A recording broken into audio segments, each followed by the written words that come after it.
কারোর জন্য কিছু ভালো করে তা ভুলে যেতে শিখতে হয়। কারোর বিপদের দিনে পাশে দাঁড়ালে দিনের শেষে তার মনে রাখতে নেই।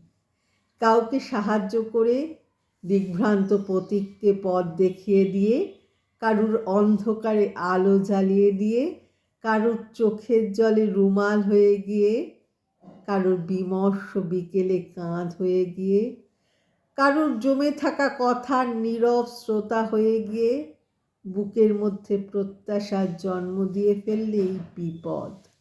প্রত্যাশা এমন এক বিপজ্জনক অনুভূতি যা মানুষকে আফসোস করতে, কষ্ট পেতে বাধ্য করায়।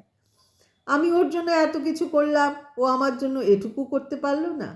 আমি ওকে এত ভালোবাসলাম, তার বদলে এইটা আমার প্রাপ্য ছিল।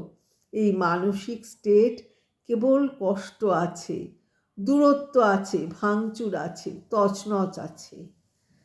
ভালো থাকবেন, ভালোবাসায় থাকবেন।